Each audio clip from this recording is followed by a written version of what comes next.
Hey guys, I'm Nito King, bringing you more Space Quest 3, and it's going to be an exciting episode today because we just escaped from our robot overlords and got our very own spaceship. So let's say we fly around space and see what's out there.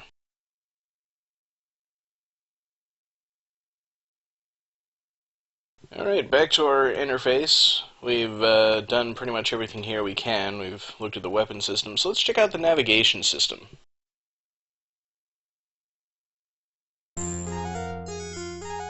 Alright, cheery little tune. So what we need to do is scan to find our destination.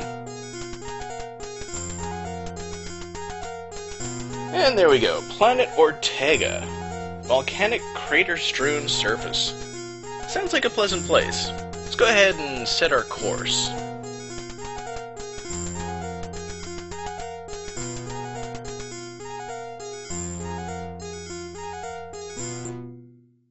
Alright, our course is set, and now we've actually got movement options. We can cruise, attack speed, or, of course, light speed. Which I think in the original version was spelled L-I-T-E.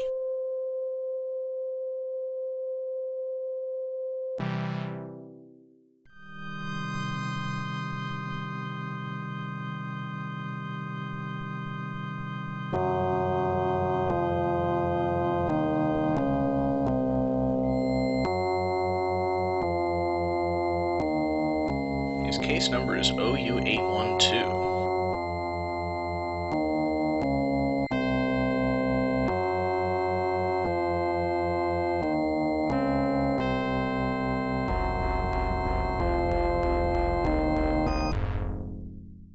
So yeah, we're getting followed by the Terminator. How's about that?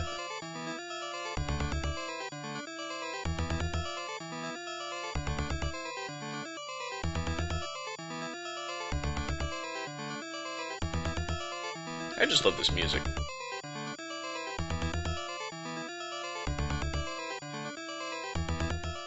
Alright, it's repetitive, but it never plays for very long, because you're never far from your destination at light speed.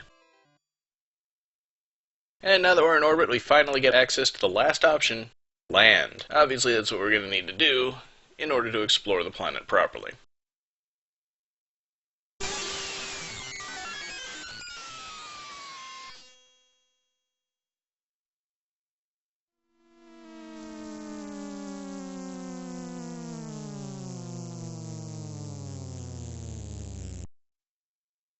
Alright, so here we are on Ortega, and that looks kinda like hell.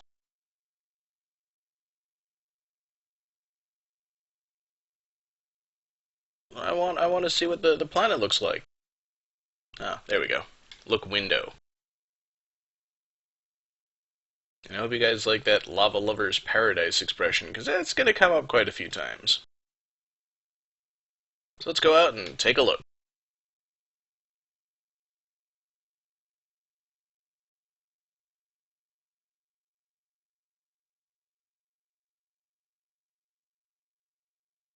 Ah, we're a video game character. We can survive just about anything. Let's look around.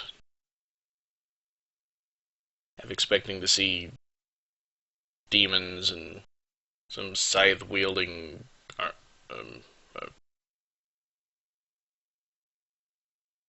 Alright, maybe this wasn't such a good idea after all.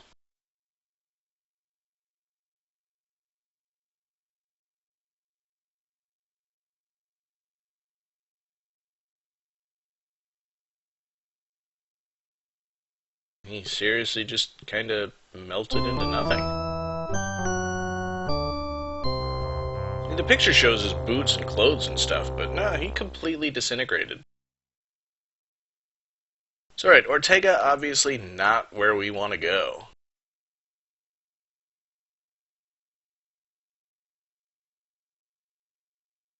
Let's pop back into the navigation system and see what other destinations are available. We'll hit resume scan. Not a whole lot out there. Oh, here we go. Planet Fleebutt.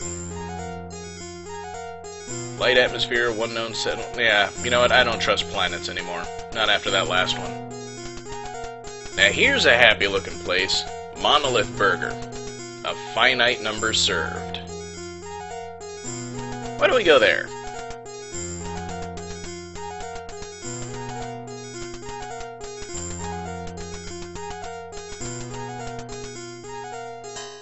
And of course, this one's really close, so I don't think we need to go to Lightspeed. Let's just cruise.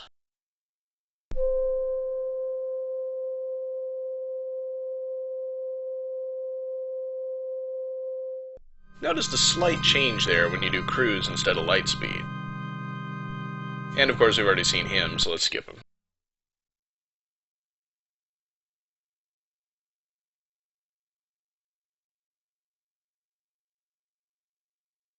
Yeah, we really do have time to make a sandwich.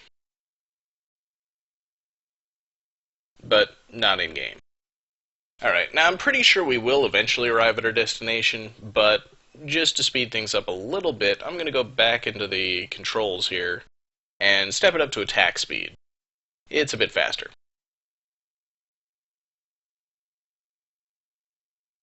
I'm pretty sure I did it cruising once, but, you know. So let's play with Vapor Calc in the meantime.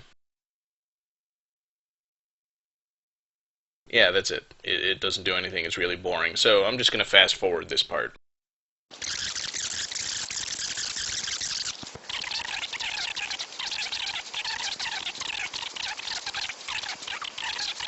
Yeah, it should do it.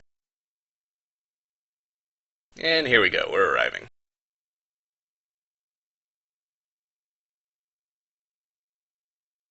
Something about 5 minutes of real time. Hey, it's a Starship Enterprise.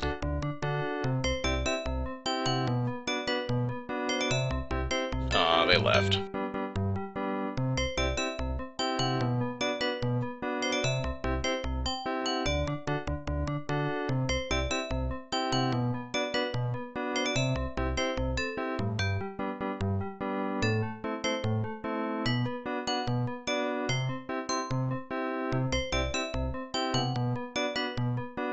Almost don't want to talk over this happy little tune. So let's get in line and order some food. What? Alright, fine. Stand in the actual line here. Behind the guy scratching his ass.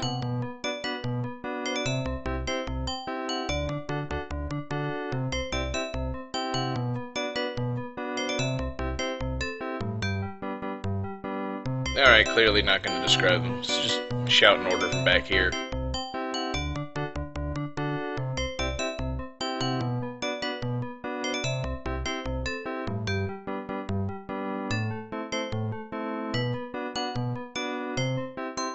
Alright, that's not going to get us anywhere. Let's just move on. Oh hey, that guy doesn't even have a line. And he's the Employee of the Week.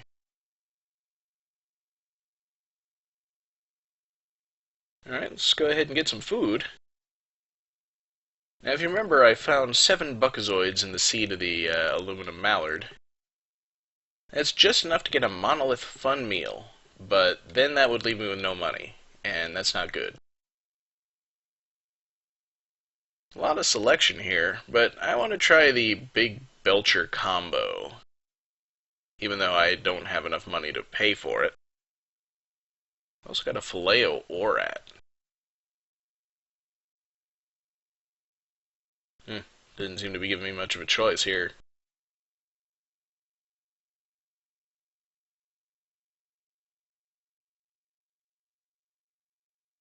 It's not even on the menu.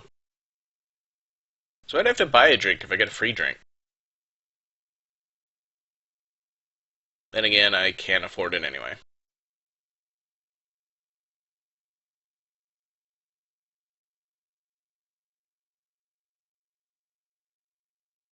Alright, fine. Let's go play this video game over here. It's like, they heard I like games, so they put a game in my game. And it's Astro Chicken. Now, I'm pretty sure that Scumsoft is actually meant to be a takeoff on Sierra itself, but, you know, Scum was also the simple creation utility for Maniac Mansion developed by LucasArts, so... Take that as you will. I don't know whether LucasArts was even really in competition with Sierra at the time they made this.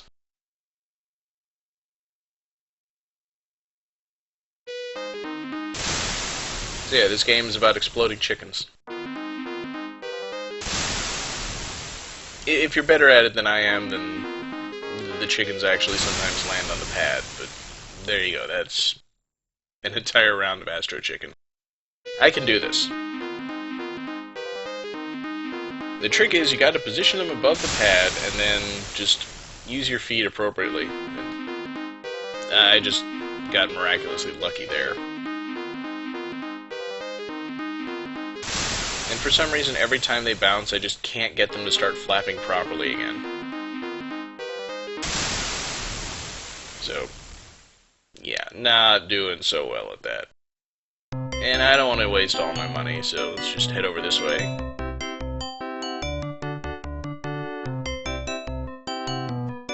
Alright, well, he's gone, so he can't possibly object to me heading back in there.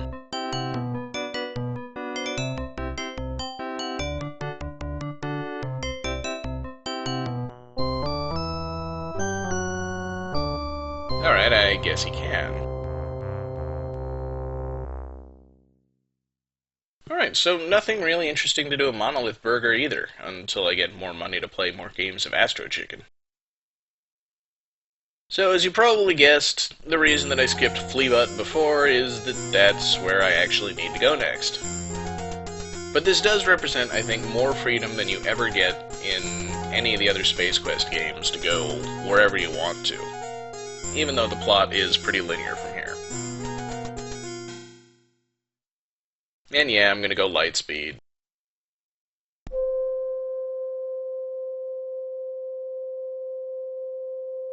And I'm gonna skip Arnold again.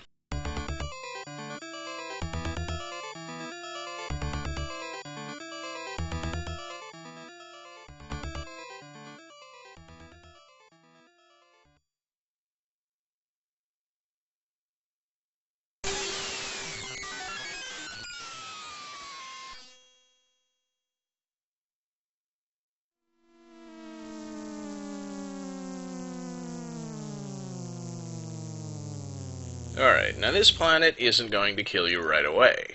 It's going to wait and do it slowly.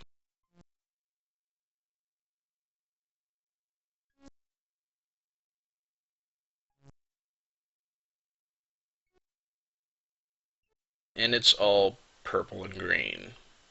Or pink and green, I guess.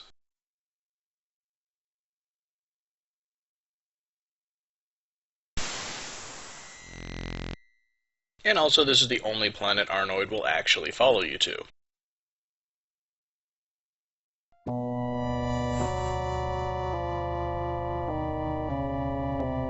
And then he disintegrates himself.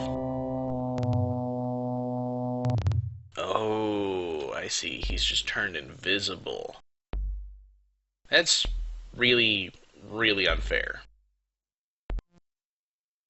I mean, how am I going to know when I'm going to run into him? Oh well, I'm not supposed to know he's even here, so let's just go and explore the planet a bit. Big snake.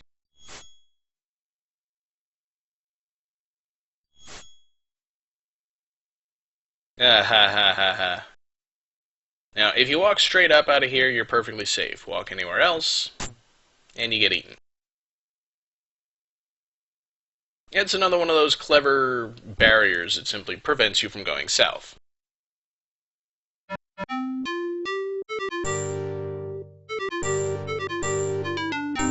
And a nice generic game over message. I think we'll be seeing a lot of that on this planet. So let's not go that way. Let's go this way. Roger's a lot bigger when he's on the screen with his own ship. I mean, normally having a large object in the screen makes stuff appear smaller. In this case, the ship makes him appear bigger. And also, as far as I know, no matter how far you wander, you cannot get to Arnoid's ship. Oh, here's something that looks a little different.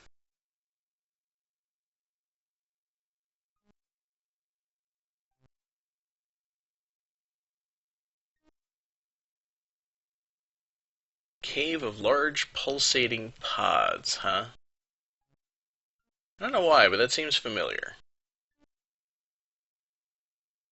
And also, for some reason, I can't look directly at the pods. So I'll just have to get closer.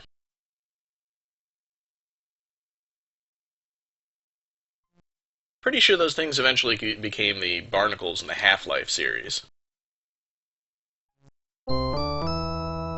And it's exactly the same thing, except now it's pod chow instead of snake chow.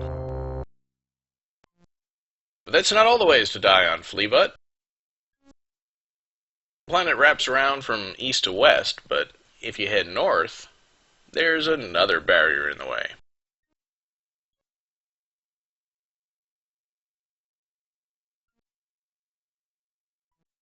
Never trust this big open empty screen. But it's perfectly safe.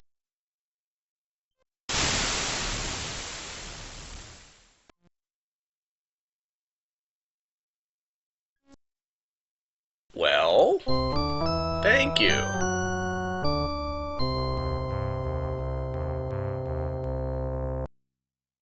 It's like, duh, idiot. You died on Fleebutt. That's kind of stupid. And we're back at the pods again. Why'd I have to land right next to the pods, anyway? We'll just need to see what else is on this planet.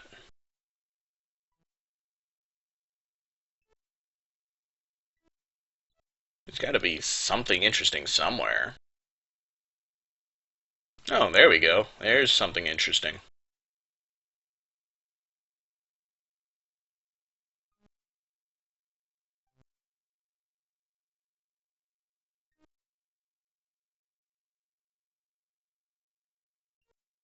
So apparently someone built some kind of mechanical monster here in the middle of the desert. I think I want to avoid that.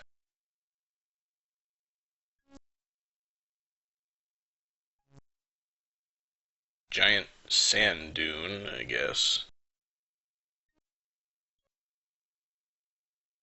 And you can't climb up the back of it. So let's just walk to the side.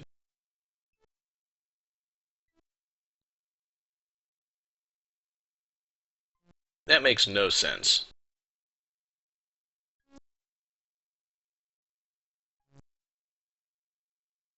Hey, venomous scorpizoid. That's the fourth random hazard of Fleebutt.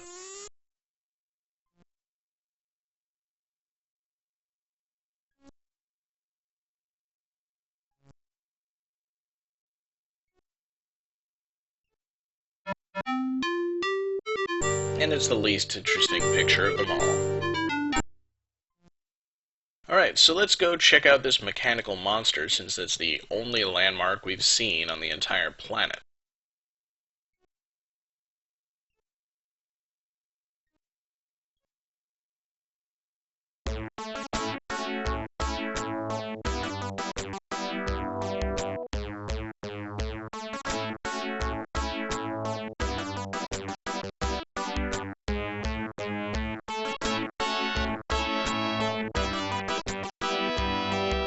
Interesting.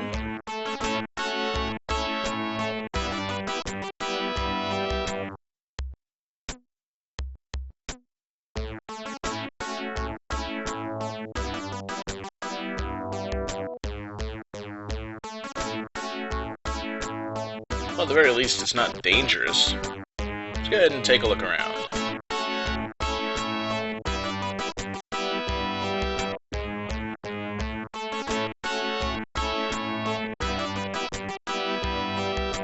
Antarian Slime Devil. Why does that sound kind of familiar?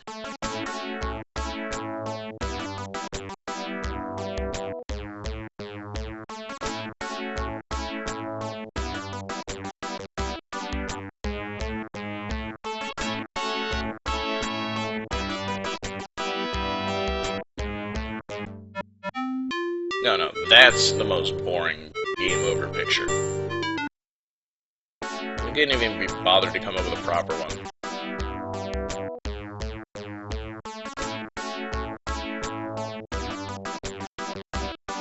And say hello to Fester Blats. This guy. I don't know. Maybe it's because he's one of the few characters in the series that doesn't try to kill you, but there's just something about him.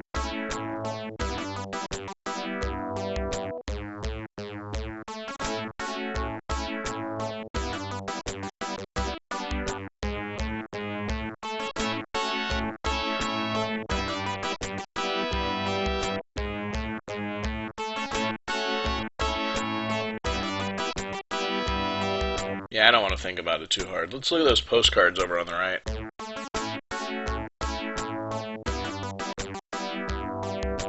Postcard from Arrakis. Obviously a reference to Frank Herbert's Dune series. I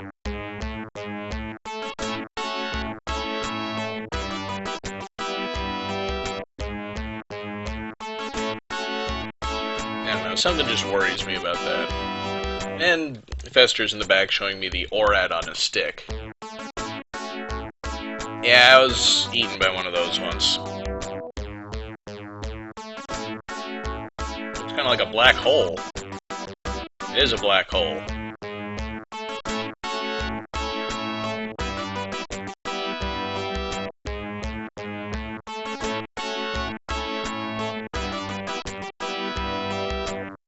Oh, beautiful Ortega. I went there once, and I melted. And the back of the postcard hints that if we can find heat-resistant underwear, we can explore the lava lover's paradise. Told you that phrase was going to come back.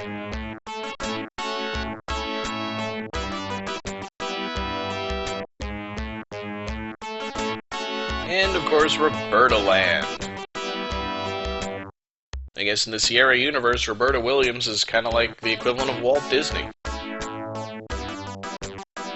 I'm not sure if the recently revised refers to the fact that King's Quest IV had recently been remade from AGI into SCI.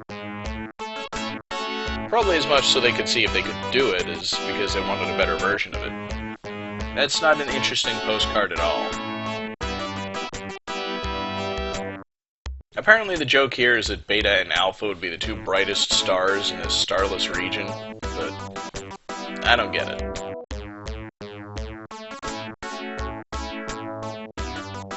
And then there's Acheron. This has to be a reference to something, but I don't know what. Of course, the guy looked a little like Leisure Suit Larry. And that's all the postcards. So, one other thing in here that interests me, there's those gems in the display case up front.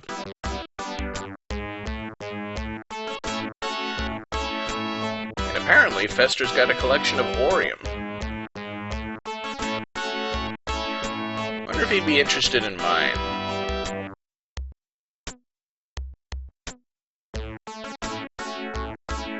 But if he's not listening to me, I guess I'll have to just put it in front of him.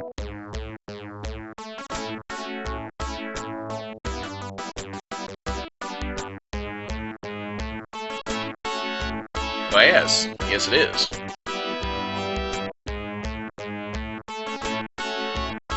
Now, if you want to get the best deal, you always want to take the third offer. And I forgot that you could hit tab to switch between choices, so I just clicked on the no each time.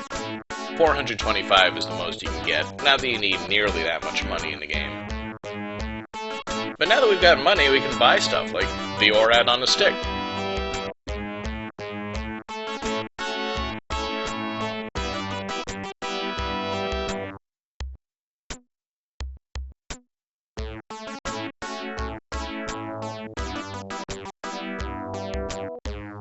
You know, that's really sad.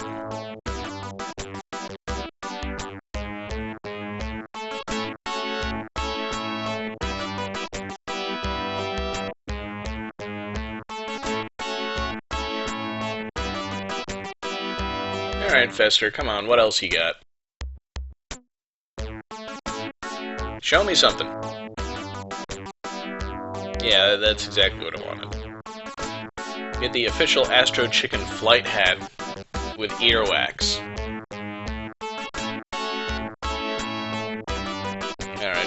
I've played the game, I gotta wear the hat.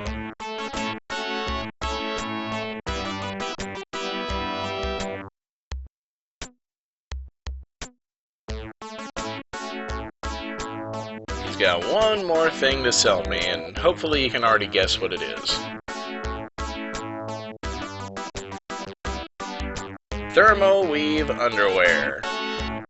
Somehow a single pair of underwear that can protect your entire body from extreme temperatures. Why Samus Aran doesn't wear that, I'll never know. Yeah, I guess I don't really want to get changed in front of this guy, do I? Okay, I think we're done here.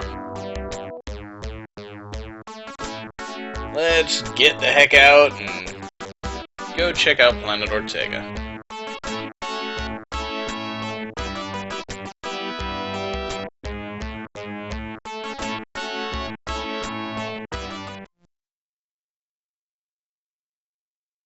Hey, my hat disappeared. Also, I'm being strangled.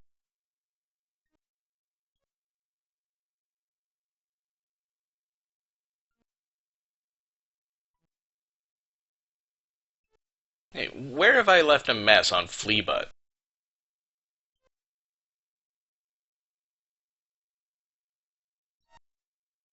Wait a second, pay for the Terraby's mating call whistle? It was free!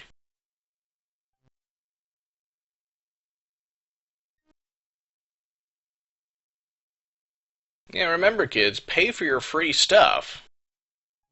But remember how I told you that was going to come back? This is it.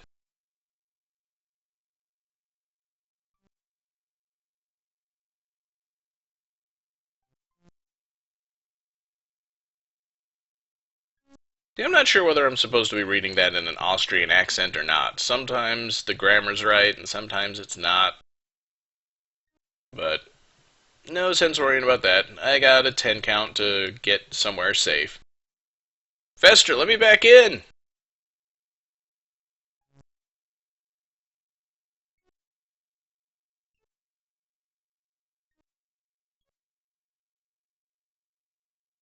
Ah, well, Fester has abandoned me. And now I'm dead.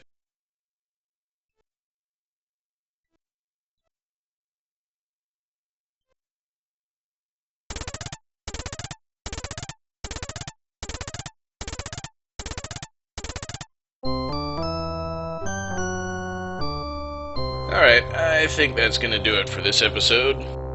Next time, I'll show you 2 different ways to deal with Arnoid, and we'll finally get to see what Astro Chicken is really all about. See you guys then.